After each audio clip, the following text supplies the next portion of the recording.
Tell me what you want, what you need. Tell me, tell me, tell me. Tell me what you want, what you need. Tell me, tell me, tell me. Tell me what you want, what you need. Tell me, tell me, tell me. Tell me what you want, what you need. Tell me, tell me, tell me. I grew up in a place where they told you what to chase, told you how to run the race. Every move was on the page, but I didn't like their way. Had to fight and misbehave, had to find a way to change, had to leave to find my way.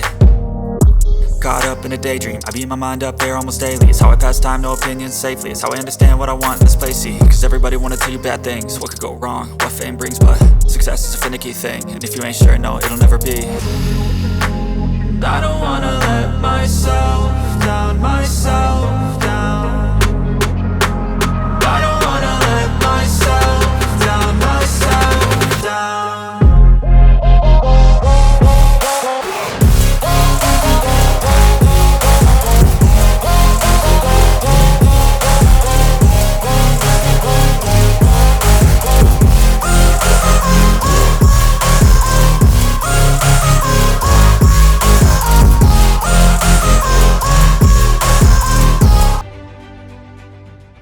Nous avons fait l'ensemble des départements de la région de Dakar, où sur place, nous avons effectivement trouvé que le matériel est bien acheminé.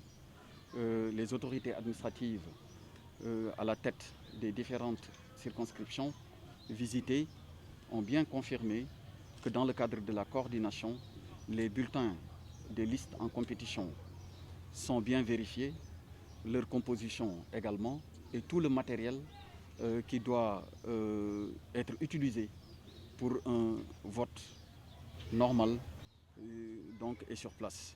Alors ça c'est le premier volet. Le deuxième volet concerne l'aspect sécurisation pour permettre à tous les citoyens d'exercer leurs droits citoyens, au risque donc de me répéter, et que tout se passe bien. Vous avez donc pu vous en rendre compte. C'est le même constat que celui qui a été fait pour les régions de Diourbel et de Thiès. Oui, ça, des instructions ont été données pour qu'en lien avec ces derniers, avec donc les présidents de bureaux de vote, que tout puisse être fait comme cela est prévu, c'est-à-dire qu'à 8 heures, que les bureaux soient ouverts et que les citoyens puissent exercer leurs droits.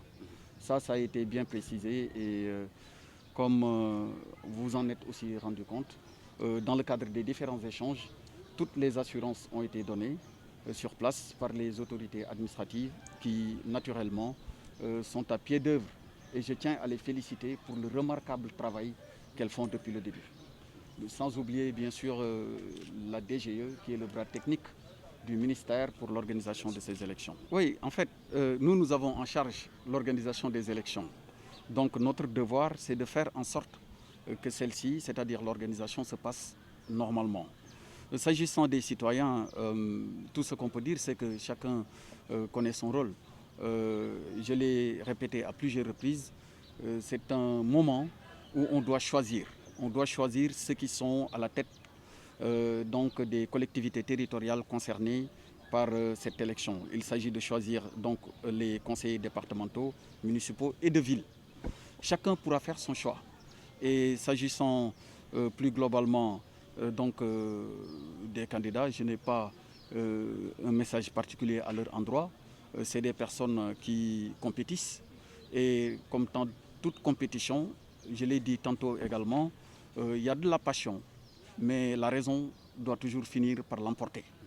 Parce qu'on peut proposer à ses concitoyens d'être à la tête de leur collectivité. Mais une fois que le choix est fait, il faut toujours faire preuve de fair play et respecter les règles de la démocratie, sur la base desquelles la majorité doit toujours désigner, choisir celui qui est à la tête donc, de la collectivité qui est concernée, mais le choix de tout le monde sera respecté, y compris celui qui auront choisi, qui auront porté leur choix sur un autre candidat. C'est ainsi que fonctionne la démocratie.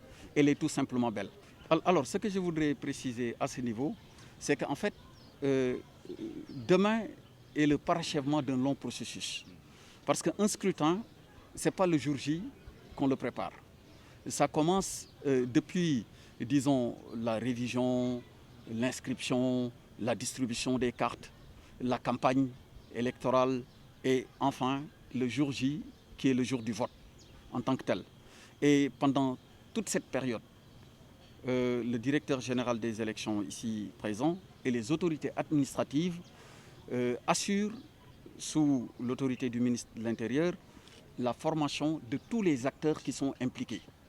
Donc, pour répondre à votre question, le volet formation est assuré pour chaque phase du processus électoral. Voilà ce que je voudrais dire sur la première partie de votre question. Et sur la deuxième partie, vous m'avez accompagné depuis ce matin. Vous-même, vous avez pu vous rendre compte par l'ouverture des contenants ou en tout cas des sacs ou des caisses qui contiennent le matériel électoral, que dans le cadre des questions et des vérifications, tout le matériel est disponible et toutes les listes sont disponibles. Sous ce rapport-là, nous sommes rassurés par ce que nous avons vu sur le terrain. Ce qui reste, c'est d'ouvrir les bureaux de vote à l'heure indiquée et que les opérations se déroulent normalement jusqu'à la fin du scrutin.